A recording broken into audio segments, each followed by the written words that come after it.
Engkau. Engkau telah menggenapi janji-Mu. Engkau telah membuktikan Engkau hidup. Bahkan Engkau telah membuktikan Engkau berasal dari sorga dan Engkau kembali ke sorga. Kami bersuka cita di hari kenaikan ini Tuhan. Kami boleh Tuhan satukan, kumpulkan di tempat ini Bapa, untuk memuji dan memuliakan nama-Mu. Bapa, sebentar kami ingin mendengar firman-Mu. Biarlah Engkau beracara di tengah-tengah kami. Roh kebangkitan, roh kebenaran, roh kasih bekerja di tengah-tengah kami. Sehingga ketika firman-Mu disampaikan Bapa, kami disembuhkan, kami dikuatkan, dan kami dipulihkan. Berbicaralah Tuhan kepada setiap kami, hamba-Mu, tidak lebih dari satu orang pun. Hanya kuasa-Mu saja yang bekerja di tengah-tengah kami. Bapak Ibu yang siap mendengar firman bersama saya katakan, amin. Silakan duduk. Salam. Selamat hari kenaikan Tuhan kita Yesus Kristus. Puji nama Tuhan. Bapak Ibu Saudara, hari ini kita akan khusus berbicara tentang berjaga-jaga. Bagaimana di hari kenaikan ini Tuhan mengingatkan kita satu hal yang teramat sangat penting, yaitu kita berjaga-jaga. Nah, ketika kita bertemu dengan binatang buas yang seram, binatang buas yang sangat begitu ditakuti, tapi kalau dia tidur, kita nggak perlu takut. Seprestasi apapun orang, sehebat apapun orang, sesangar apapun orang, kalau dia lagi tidur, kita nggak perlu takut. Amin. Tapi kalau dia bangun, wah, harus cepat-cepat pakai jurus kaki 1000 ya. Kalau enggak, bisa berubah nama Bapak Ibu. Karena itu kita perlu untuk selalu berjaga-jaga. Seorang atlet yang terkenal pada zaman Bude Sundari, Susi Susanti, itu dia bilang, saya ini latihan setiap waktu. Bahkan pada waktu tidur pun dia latihan Bapak Ibu. Karena sangat penting untuk dia melatih dirinya, untuk dia menjaga staminanya supaya tetap fit.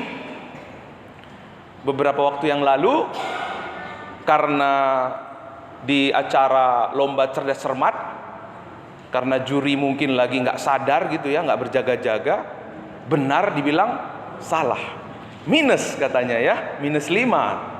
Tapi ternyata ada seorang Caca, anak yang baru belia, dia tetap berjaga dengan keberanian, dia berani membantah, sehingga seorang Caca bisa menjadi inspirasi buat Indonesia hari ini. Di tengah-tengah kebrobrokan, bagaimana seorang Caca berani tampil beda.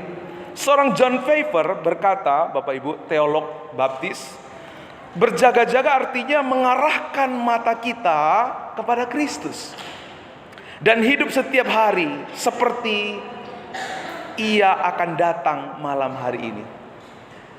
Kalau kita mau mengerti apa arti berjaga-jaga, kita mengarahkan pandangan kita kepada Kristus setiap waktu.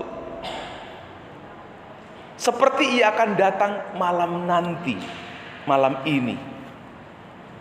Artinya Bapak Ibu, dalam bahasa sekarang ini kita on fire. Kita ini menyala. Kita ini tetap eksis.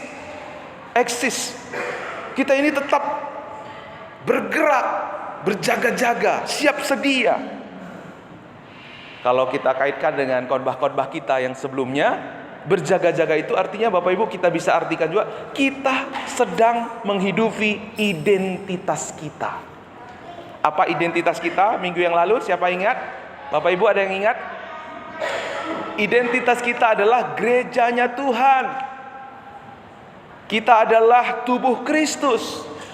Kita menjadi tubuh Kristus yang berfungsi dengan baik.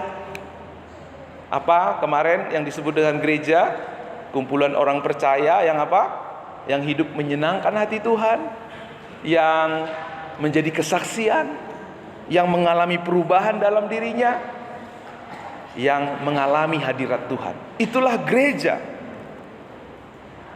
Berjaga-jaga berarti kita juga menghidupi identitas kita sebagai imago Dei, segambar serupa dengan Allah. Berarti juga kita menghidupi identitas kita sebagai prajurit Kristus yang mengenakan kelengkapan senjata Allah, perlengkapan senjata Allah. Apa kelengkapan senjata Allah, Bapak Ibu masih ingat? Satu. Nah, ini kalau diajak cerdas cermat Alkitab, gimana ini? Yuk, yang pertama Bapak Ibu, dari atas dulu dah ya, dari atas. Ketopong keselamatan. Terus perisai iman, boleh. Yang di dada itu apa?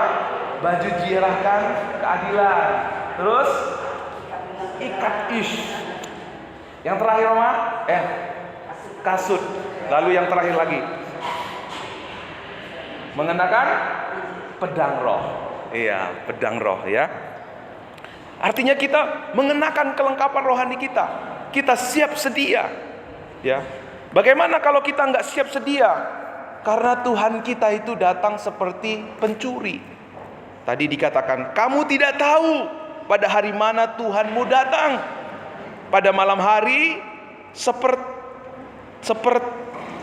pada malam hari pencuri akan datang. Anak manusia itu datang pada waktu yang kamu tidak duga. Tuhan kita itu datang seperti pencuri. Yesus bilang, anak nggak tahu kapan datang, hanya Bapa yang tahu. Kok begitu amat ya Tuhan kita ya? Nggak ngomong-ngomong datang gitu loh. Kalau dia datang kan kita bisa persiapan. Yang tadinya nggak pernah ke gereja, ucuk-ucuk rajin gereja. Pak, aku mau tidur di gereja lah hari ini Pak. Kenapa? Yesus mau datang Pak, sebulan lagi Pak. Ya ayo datang. Tidur di gereja nggak apa-apa kan gitu ya. Happy, senang. Pak, ayo Pak tolong. Aku mau belajar Alkitab Pak. Mungkin selama ini ditarik-tarik, diseret-seret, didorong-dorong belajar Alkitab. Aduh nggak apa, lagi asik nih nonton drakor gitu ya. Sekarang Pak tolong dong Pak. Ayo Pak, kapan Pak gitu ya. Pasti seru banget itu kalau Tuhan Yesus kasih tahu kapan dia akan datang ke dunia. Sebulan lagi Pak Pendeta datang, kasih aku pelayanan Pak Pendeta, kasih, jangan kasih yang lain, aku dong, tolong dong, aku nanti di sana gimana upahku, nggak punya upah gitu loh. Pasti Pak Pendetanya pasti repot ini ya. Yang tadinya pendetanya repot-repot ngajak-ngajak, ya kan lepon-lepon, sekarang diteleponin. Karena Pak Yesus mau datang. Tapi ini kan nggak gitu Bapak Ibu. Tuhan Yesus nggak kasih tahu kapan dia datang. Kenapa saudara? Inilah rahasia Injil di dalam Tuhan kita Yesus Kristus. Seperti perumpamaan 5 perempuan yang bijaksana dan 5 perempuan yang bodoh. Kenapa 5 perempuan yang bodoh tidak pernah masuk ke dalam perjamuan pesta? Dan pada akhirnya 5 perempuan yang bijaksana masuk. Kenapa Bapak Ibu? Karena intinya adalah yang bijaksana senantiasa berjaga-jaga. Ia bukanlah perempuan-perempuan yang bergerak karena sesuatu dari luar dirinya. Sedangkan perempuan yang bodoh ini bergerak berdasarkan apa? Sesuatu dari luar dirinya. Ketika dilihat semua baik-baik, aduh, panciku masih penuh, lumbung-lumbungku masih cukup, rekeningku masih banyak. Ngapain sungguh-sungguh cari Tuhan? Rekeningku masih banyak ini kok. Lihat tubuhnya masih sehat, masih seger. Nikmati hidup. Nikmati, enjoy. Nggak usah terlalu rohani-rohani banget lah. Nikmati hidup ini gitu ya. Karena apa? Dia digerakkan oleh sesuatu dari luar. Tapi perempuan yang bijaksana ini bukan digerakkan oleh sesuatu dari luar dirinya, tetapi dari dalam dirinya. Ia berjaga-jaga. Nah, karena itu Bapak Ibu, kenapa kita sering lengah? Karena kita memang, ya, ada orang yang menyalahkan iblis terus ya, seperti khotbah kita minggu yang lalu, 2 minggu yang lalu, semua salah iblis gitu ya. Dasar iblis itu. Tapi Bapak Ibu, dalam diri kita juga ada tabiat dosa yang harus kita perangi, yang harus setiap hari kita perangi di dalam kehidupan kita. Makanya hari ini kebenaran tentang kenaikan Yesus ke sorga, rahasia untuk kita selalu berjaga-jaga. Ada 10, minimal 10 Bapak Ibu yang saya temukan makna kenaikan Yesus naik ke surga. Seharusnya makna ini tidak lagi membuat kita berleha-leha. Seharusnya 10 makna ini tidak lagi membuat kita ngurusin hal-hal yang remeh-temeh, sibuk dengan hal-hal yang panah. Karena hidup kita di dunia ini sementara. Semua yang ditawarkan oleh dunia ini sementara. Kalau kita fokus kepada yang sementara, pasti kita lengah. Pasti kita nggak bisa siap sedia. Pasti kita akan kecolongan. Karena itu hari ini saya mengajak Bapak Ibu untuk sepintas mengenal kembali makna kenaikan Yesus ke sorga. Yang pertama Bapak Ibu, Yesus naik ke sorga itu artinya apa? Yesus berasal dari sorga. Kalau Yesus yang datang ke dunia berkata, "Akulah jalan kebenaran dan hidup," lalu dia kembali lagi ke sorga, lalu dia berjanji dia akan datang lagi ke dunia untuk menjemput kita, berarti Bapak Ibu, kita nggak boleh ragukan lagi. Kalau dia berasal dari sorga, berarti dia yang mampu membawa kita kembali ke sorga. Ya, Bapak Ibu pernah ke terminal gitu ya? Kalau di Medan itu ada namanya calo gitu ya. Ayo Jakarta. Mau Jakarta bersilakan, ayo naik. Tapi yang calo itu kalau ditanya, "Bapak pernah nggak ke Jakarta?" Nggak pernah.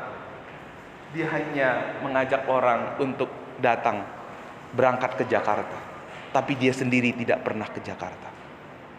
Tapi Tuhan kita mengajak kita ke sorga dan menunjukkan bahwa dia berasal dari sorga lewat kenaikannya ke sorga. Jadi saya berdoa tidak ada yang ragu lagi tentang keselamatan yang Yesus anugerahkan kepada kita. Lalu yang kedua Bapak Ibu, apa maknanya? Kerajaannya bukan dari dunia ini. Semua kerajaan di segala abad dan segala zaman tidak ada yang abadi. Semua runtuh. Tapi ada satu kerajaan yang tidak berasal dari dunia ini. Karena itu kerajaannya pasti tidak akan pernah runtuh. Itulah kerajaan yang dibangun di dalam Tuhan kita Yesus Kristus. Dialah kerajaan damai. Dialah raja di atas segala raja. Raja yang kekal, kerajaannya kekal, tidak pernah binasa.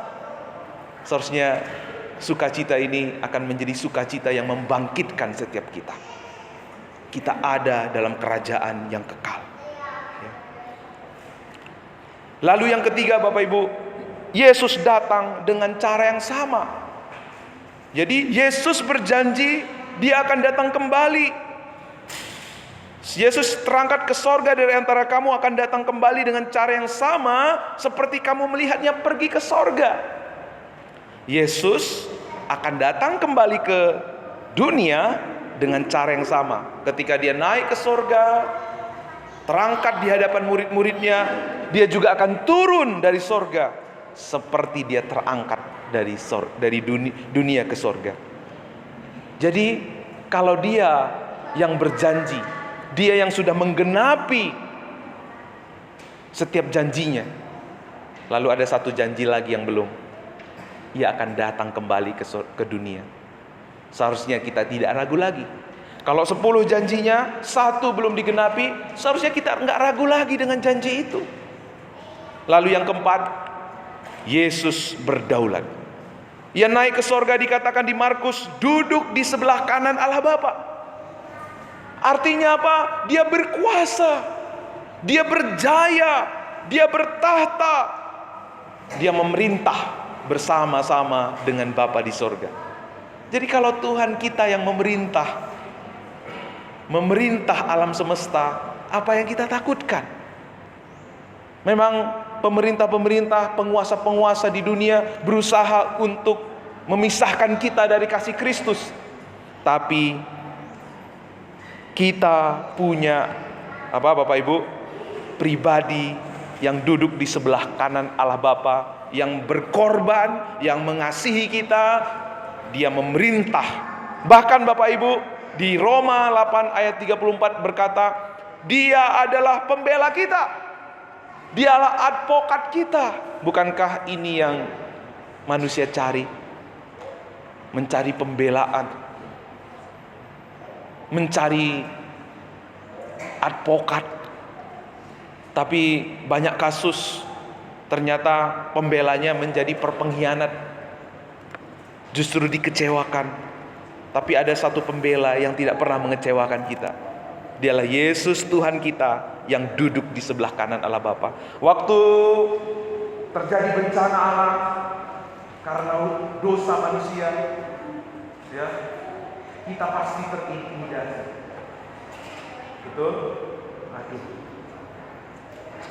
takut nih, ada bencana. Tapi waktu kita ingat bahwa kita punya pembela, Yesus duduk di sebelah kanan Allah Bapa. Tuhan, dunia memang telah jatuh dalam dosa dan memang pantas untuk dihukum. Tapi Tuhan Yesus bilang begini, itu jemaat gereja baptis Pabatuan sudah kutanggung dosanya. Dia tidak layak lagi dihukum. Dia membela kita di hadapan Allah Bapa. Amin. Nggak bersuka cita Bapak Ibu. Seharusnya kita bersuka cita. Waktu kita diperhadapkan dengan malaikat pencabut nyawa gitu ya, untuk membinasakan kita, ada advokat kita yang membela kita bahwa dosa kita sudah selesai 2026 tahun yang lalu. Yang keenam Bapak Ibu, kenapa Yesus naik ke sorga? Dia naik ke sorga untuk mengutus rohnya kepada kita. Kalau Roh Kudus tidak pergi, kalau aku tidak pergi, kata Yesus, penghibur itu tidak akan datang kepadamu. Tetapi jikalau aku pergi, aku akan mengutus dia kepadamu. Jadi Yesus naik ke sorga supaya Roh Kudus itu tinggal dalam hidup kita. Roh Kudus yang mengajar kita, Roh Kudus yang memampukan kita, Roh yang bekerja dalam diri kita, sehingga hari demi hari kita bertumbuh dalam pengenalan akan Dia. Dan sekaligus Bapak Ibu, Roh Kudus itu sebagai materai bahwa kita milik Tuhan. Roh Kudus itu yang menyertai kita. Roh Kudus yang akan mengingatkan kita tentang apa yang sudah diselesaikan dan dikerjakan oleh Yesus untuk menebus hidup kita. Roh Kudus itu yang akan mengajar kita bahwa kita ini anak Allah, bahwa kita ini udah ditebus, kita ini berharga di matanya, kita ini spesial di mata Tuhan. Roh Kudus mengingatkan kita. Lalu yang selanjutnya, kenaikan Yesus ke sorga, Dia menyediakan tempat bagi kita. Tempat di dunia, ya, Kota Bogor beberapa hari ini panas gitu ya. Dulu sejuk, sekarang panas. Tapi ada satu tempat yang indah, nyaman, yang luar biasa. Tuhan naik ke sorga untuk menyediakan tempat bagi kita. Tempat yang kita dambakan. Tempat yang kita harapkan. Tidak ada sakit, tidak ada penyakit, tidak ada orang jahat di sana. Tidak ada kesusahan di sana. Semua Tuhan sediakan. Bukankah ini tempat yang kita harapkan dan kita idam-idamkan? Itulah yang Tuhan sediakan. Lalu Bapak Ibu, yang selanjutnya yang juga sangat kita dambakan dalam hidup kita adalah waktu kita naik ke surga, Tuhan menjemput kita, Ia memberi kita upah. Bahwa apapun yang kita kerjakan di dunia tidak ada yang sia-sia. Semua Tuhan perhitungkan. Tapi ingat Bapak Ibu, yang menggerakkan kita melayani bukan upah. Amin. Karena upah terbesar kita adalah Yesus Kristus.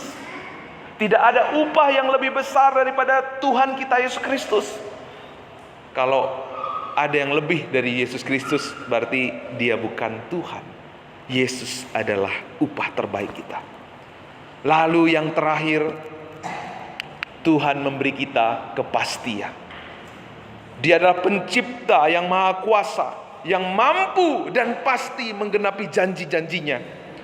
Apa yang dia janjikan, mulai dari kejatuhan manusia ke dalam dosa, yang menubuatkan tentang perempuan yang akan melahirkan seorang anak, dan oleh anak itu akan meremukkan kepala ular itu.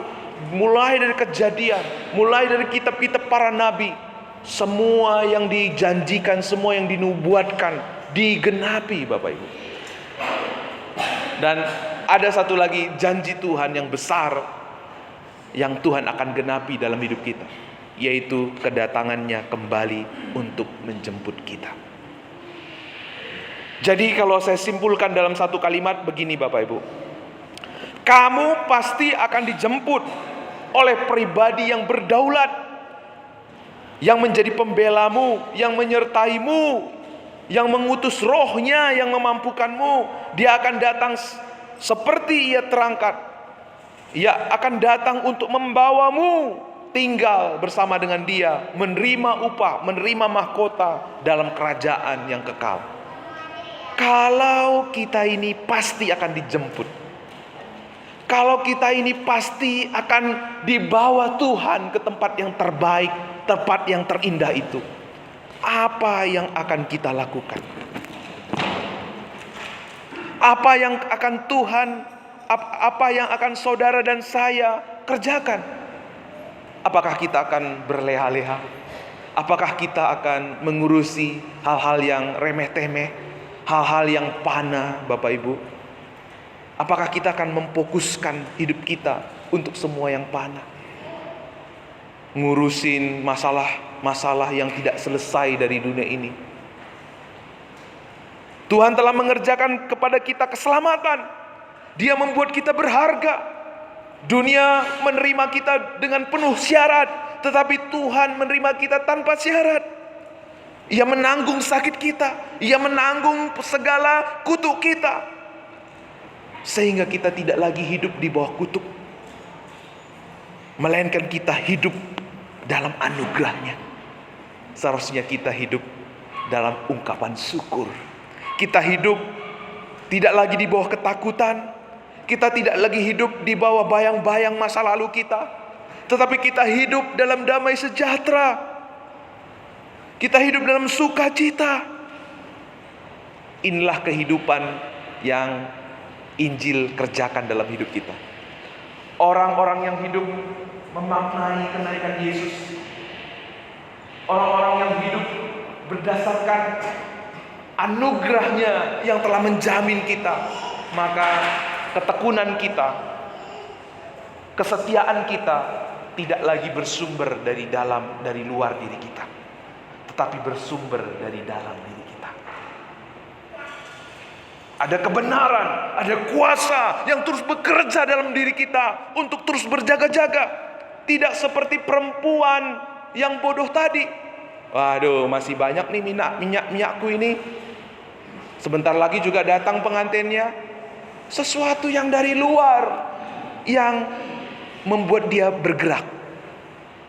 Tapi ternyata apa yang dijanjikan oleh dunia ini tidak semanis apa yang terlihat oleh mata kita. Sehingga 5 perempuan ini pun tidak pernah masuk ke dalam perjamuan pesta. Apa bukti bahwa kita percaya akan apa yang Yesus sudah lakukan selama dia ada di dunia? Apa bukti bahwa kita ini adalah orang yang sungguh-sungguh yakin tentang apa yang Yesus kerjakan selama ia ada di dunia? Buktinya Bapak Ibu hanya satu. Kita berjaga-jaga. Kita bersiap sedia. Kita hidup dalam ungkapan syukur. Nah, kita beribadah hari ini, kita melayani Bapak Ibu bukan supaya masuk sorga. Itu agama. Kita melayani berbuat baik supaya diberi kebaikan dan diberkati. Itu motivasi agama. Tapi Injil yang memotivasi kita apa? Tuhan sudah memberkati saya. Tuhan sudah menyelamatkan saya berharga di matanya, saya punya tempat yang terbaik di sorga. Apa yang saya kerjakan tidak pernah sia-sia. Pribadi yang besar, yang penuh kasih sayang, yang penuh penerimaan akan datang menjemput saya. Maka saya mau siap sedia. Ketika saya akan meminang Bu Deborah menjadi istri saya, di rumahnya itu, bahkan juga dari tempat dia sekolah, Bapak Ibu, mengajar waktu itu di Jambi, dia udah banyak melakukan persiapan-persiapan. Saya percaya ibu-ibu juga begitu ya, waktu mau menikah pasti banyak persiapan. Setahun sebelumnya itu udah dipersiapkan. Aku mau dipinang, aku mau dijemput. Atau mungkin tidak dalam hal kita dipinang, tapi mungkin ketika Bapak Ibu akan berangkat ke satu tempat yang selama ini kita idam-idamkan gitu ya, kita harapkan gitu ya, udah doakan, Tuhan ini kota impianku, tahun 2000 sekian aku mau berangkat ke sana. Dan ternyata Bapak Ibu akan berangkat ke sana. Pasti menyiapkan banyak hal. Setahun sebelumnya itu nanti pakai apa di sana ya, nanti sepatunya apa, pakaiannya apa, kondisi di sana seperti apa, pasti semua disiapkan, pasti semua disediakan. Ini Bapak Ibu, waktu Tuhan akan datang ke dunia, kita tidak hanya pergi ke satu tempat yang ada di dunia ini, yang mungkin kalau kita sebulan di sana udah bosan gitu ya. Kita pergi ke tempat yang tidak akan pernah membuat kita bosan. Kita akan bertemu dengan pribadi yang penuh kasih sayang, begitu mengasihi kita, begitu menerima kita. Kita akan tinggal di tempat yang terindah. Kita akan menerima mahkota, upah yang tidak pernah binasa. Seharusnya kita lebih bergiat dalam hal kita berjaga-jaga. Makanya tadi dikatakan Bapak Ibu di Matius 24 ayat 42-44, berjaga-jagalah. Tuhan itu datang seperti pencuri. Siap sedialah, karena anak manusia datang di hari yang tidak seperti kamu duga. Kenapa Tuhan bilang aku datang seperti pencuri? Karena hanya orang yang menghidupi Injil yang pasti akan berjaga-jaga. Orang yang hanya beragama tidak akan pernah berjaga-jaga. Karena apa? Semangatnya setia, semangatnya siap sedia, semangatnya berjaga-jaga dari luar dirinya, berdasarkan situasi, kondisi, keadaan. Pak, aku masih muda ini kok Pak, nantilah sungguh-sungguh setia sama Tuhan. Saudara tidak berjaga-jaga. Pak, saya ini Pak masih banyak lumbung-lumbung, rekening penuh Pak, orang-orang pada terkuras, saya penuh. Apa yang saya takutkan di dunia? Nggak perlu saya takutkan apapun. Aku pasti aman, masa depanku indah penuh harapan. Udahlah kalian yang susah-susah itu datanglah ke gereja. Saya mah cukup, saya mah aman gitu ya. Menyandarkan keamanannya kepada hartanya, menyandarkan keamanannya kepada orang-orang yang dia andalkan. Saudara, dengar, dunia ini adalah panah. Semua yang ditawarkan oleh dunia ini sementara. Tuhan tidak mau seorang pun di antara kita kecewa. Itulah sebabnya 5 perempuan yang bodoh ini kecewa begitu besar, dan dia tidak pernah bisa ulang. Ia tidak pernah bisa obati. Karena apa yang dinanti-nantikan ternyata ia tidak pernah mengalami. Agama akan membuat kita mengikut Tuhan itu untuk mendapat sesuatu. Waktu saudara udah dapat sesuatu, saudara tidak lagi berjaga-jaga. Waktu saudara digerakkan oleh sesuatu yang membuat saudara takut, saudara giat, saudara gigih. Tapi waktu ketakutannya hilang, kegigihannya pun hilang, ketekunannya pun hilang. Karena agama selalu membuat kita berpusat kepada agama. Tapi Injil membuat kita berpusat kepada Kristus. Seperti lagunya Mas Perdi tadi, Jesus, the center of my life. Ya kan? Yesus itu adalah pusat hidup kita. Ini yang terjadi kepada 5 perempuan yang bijaksana. Ia bergerak bukan berdasarkan situasi kondisi. Ia berjaga-jaga. Karena apa saudara? Karena ia tahu ia akan bertemu dengan Sang Mempelai yang membawa sukacita, yang membawa damai sejahtera. Makanya di dalam Lukas dikatakan, hendaklah pinggangmu tetap berikat, pelitamu tetap menyala. Berbahagialah hamba-hamba yang didapati tuannya berjaga-jaga. Ketika ia datang, aku akan berkata kepadamu, sesungguhnya ia akan mengikat pinggangnya dan mempersilahkan mereka duduk makan, dan ia akan datang melayani mereka. Dan apabila ia datang tengah malam atau pada dini hari dan mendapati mereka berlaku demikian, maka berbahagialah mereka. Hari ini kita diingatkan Tuhan untuk berjaga-jaga, karena Tuhan mau kita menikmati sukacita sorga. Sesungguhnya sorga yang Tuhan janjikan itu juga kita bisa nikmati ketika kita ada di dunia. Saat kapan itu Bapak Ibu? Saat kita berjaga-jaga. Karena itu tidak henti-henti gereja kita selalu mengingatkan kita untuk bertumbuh lewat 3 poros gereja, blueprintnya gereja mula-mula. Kita bertekun dalam ibadah raya, kita bertekun dalam KPW, kita bertekun di dalam pengajaran firman. Semuanya ini akan menghasilkan hati hamba. Semua ini akan menghasilkan, melahirkan hatinya Kristus. Kita diproses. Orang yang ada di 3 poros ini pasti membuat kita menjadi orang yang menjangkau.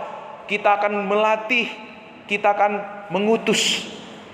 Jadi amanat agung Tuhan Yesus tergenapi di tengah-tengah kita. Saya tahu kalau ditanya Bapak Ibu, apa amanat agung Tuhan Yesus?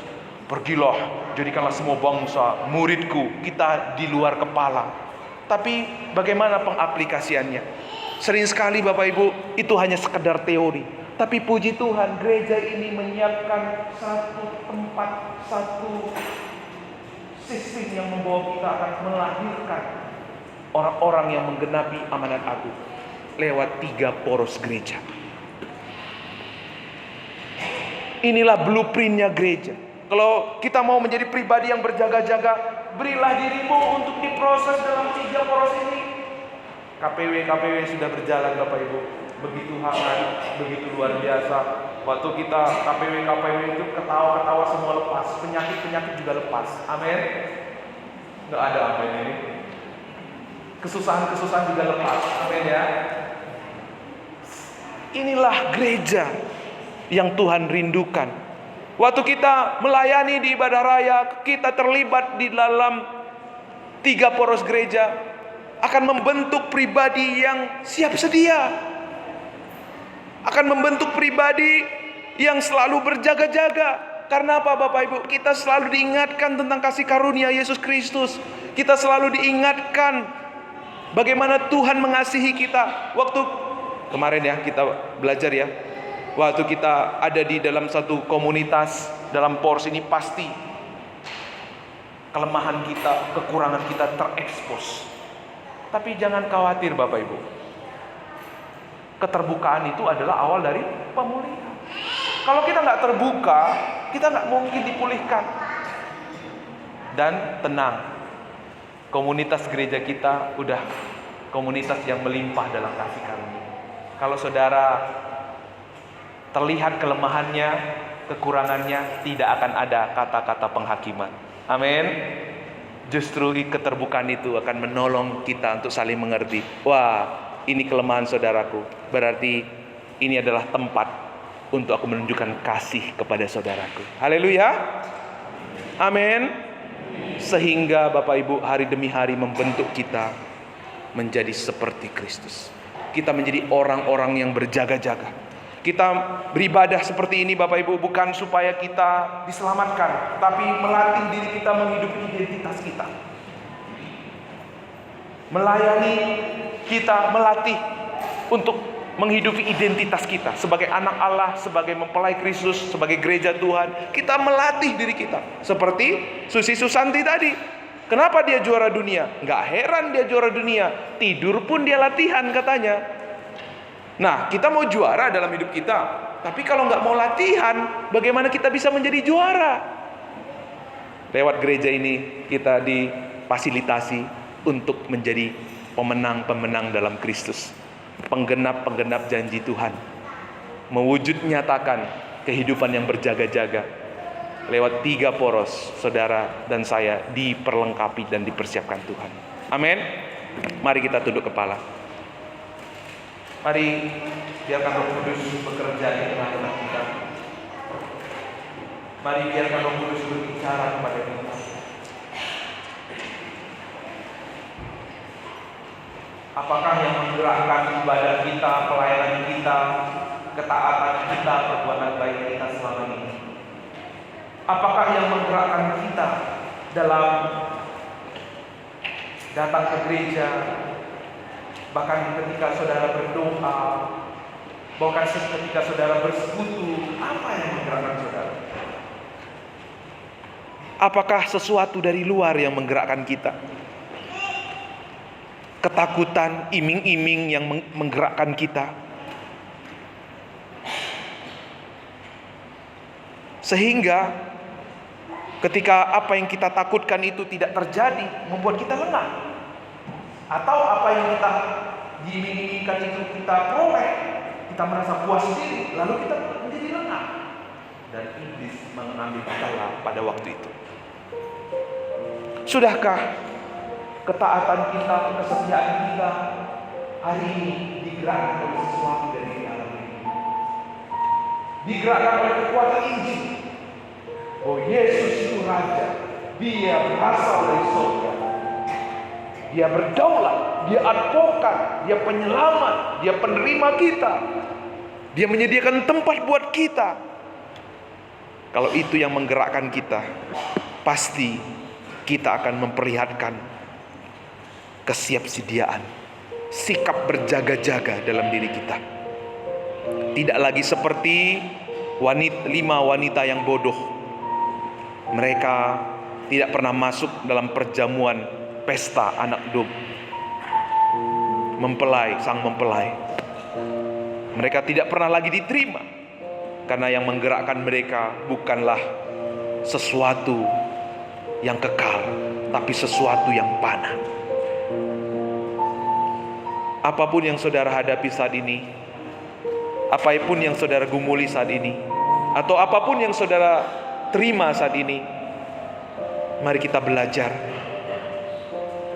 untuk memandang semua dari sudut pandang kemurahan Allah, sudut pandang Injil Yesus Kristus. Dan mungkin selama ini kehidupan iman kita belum diproses dalam 3 poros. Kita jauh dari komunitas, kita jauh dari ibadah raya, jauh dari pengajaran firman. Bapak Ibu, mari kita bertobat. Bilang sama Tuhan, Tuhan, aku mau menjadi pribadi yang berjaga-jaga. Setelah mendengar firman ini, Tuhan, aku mau melangkah. Meskipun langkahku kecil, aku mau belajar melangkah. Bahkan aku mau berlari, Tuhan. Tapi kalaupun belum bisa berlari, aku mau berjalan. Belum bisa berjalan, aku mau merangkak. Kalau belum bisa merangkak, aku mau ngesot, Tuhan. Untuk diproses menjadi pribadi yang berjaga-jaga. Terima kasih Roh Kudus. Berbicaralah kepada kami semua. Kami percaya kuasa-Mu bekerja, urapan-Mu, lawatan-Mu, Roh yang membangkitkan, Roh yang menobatkan kami, Roh yang memampukan kami, Roh yang mengajar kami, bekerja di tengah-tengah kami, sehingga firman-Mu tidak akan pernah terlewatkan. Terima kasih Roh Kudus.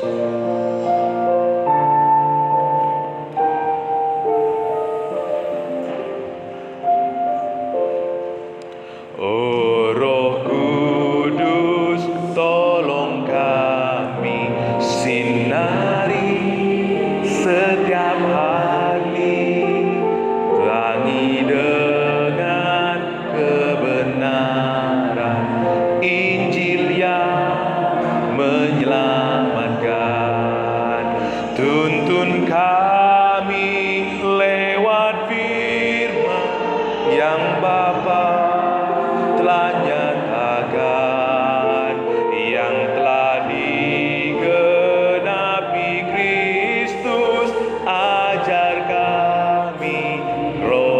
menyebut Bapak Ibu bangkit berdiri.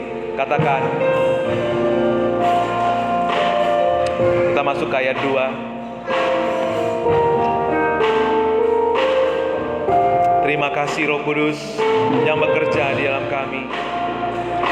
Serui seluruh hidup kami, lembutkan kerasnya hati dan rendahkan yang tinggi. Hidup baru kau hembuskan, yang rapuh kau beri iman. Nabasalah beri anugerah, kau yang sanggup mengubahkan. Amin, amin, amin, amin, amin. Oh Roh Kudus, ajar kami firman-Mu, ya dan amin. Oh Roh Kudus, sucikan, Kudus kau sucikan, bak emas dimurnikan, biarlah api yang menguji berbuah iman sejati. Bentuk makin serupa Kristus, kejar apa yang kudus, dan menjadi terang di bumi sampai Dia datang. Amin, amin, amin, amin, amin. Oh Roh Kudus, ajar kami firman-Mu, ya dan amin. Mari Bapak Ibu, oleh pertolongan Roh Kudus hari ini, saudara yang rindu menjadi pribadi yang berjaga-jaga, saudara yang rindu dan berkata kepada Roh Kudus, Tuhan, Roh Kudus tolong aku untuk menjadi pribadi yang berjaga-jaga, bersiap sedia oleh kekuatan Injil-Mu, oleh kekuatan kebenaran-Mu. Boleh taruh tangan kananmu di dada, tidak memandang samping kiri dan muka belakangmu, pandanglah Kristus. Mari datang dengan kerendahan hati, buka hidupmu, buka hatimu, berkata, Tuhan, tolong aku, Roh Kudus, untuk menjadi pribadi yang berjaga-jaga, menjadi pribadi yang bersiap sedia. Roh Kudus, ingatkan aku bahwa aku punya tempat yang terbaik di sorga. Aku punya pribadi yang pasti akan menjemput aku. Aku punya pembela, aku punya Roh Kudus, aku punya segala yang Tuhan, yang terbaik yang Tuhan sudah sediakan lewat anaknya Yesus Kristus. Terima kasih Tuhan buat setiap tangan-tangan, setiap kerendahan hati yang boleh merespon firman-Mu, yang boleh Tuhan jamah, Tuhan perbaharui di hari kenaikan-Mu ini Tuhan. Sehingga kami boleh menjadi orang-orang jemaat Tuhan yang bergiat, yang berjaga-jaga, yang selalu bersiap sedia, karena Kristus yang bekerja di dalam kami. Amin, amin, amin.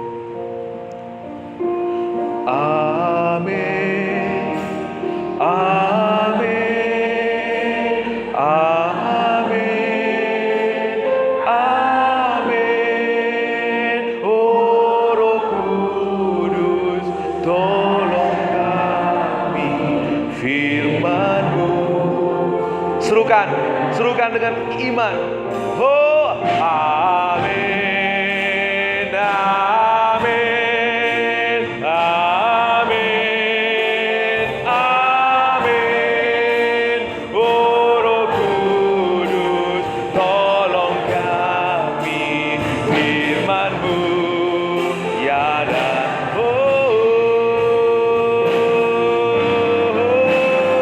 amin,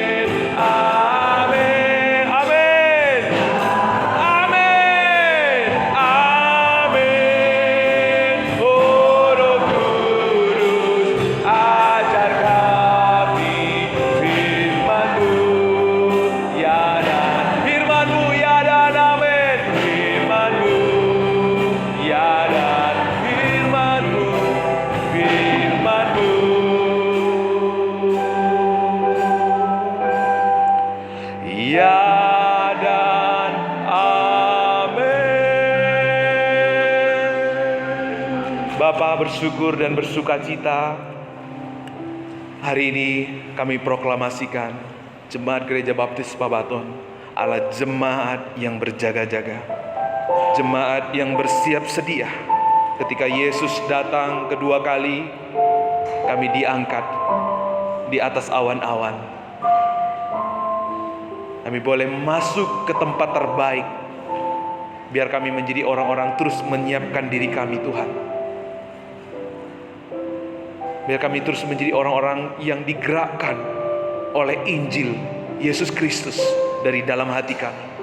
Sehingga kami tidak akan pernah lengah. Sehingga kami tidak akan menjadi orang yang puas diri terhadap pencapaian-pencapaian kami. Sehingga kami tidak akan pernah lagi menyandarkan keamanan kami, kepuasan kami kepada sesuatu yang dititipkan kepada kami. Tapi kami selalu digerakkan oleh Injil kasih karunia yang tidak akan pernah membuat kami lengah, yang tidak akan pernah membuat kami puas diri, tetapi puas karena kehendak-Mu, puas karena pekerjaan-Mu. Dan kami limpahkan ungkapan syukur kami, Tuhan, lewat pelayanan, ibadah, persekutuan, lewat kasih satu dengan yang lain. Terima kasih Bapa buat firman-Mu, biar tinggal tetap dalam diri kami, berbuah dan memuliakan Bapa di surga. Terpujilah nama-Mu. Bapak Ibu yang diberkati bersama saya katakan amin. Silakan duduk.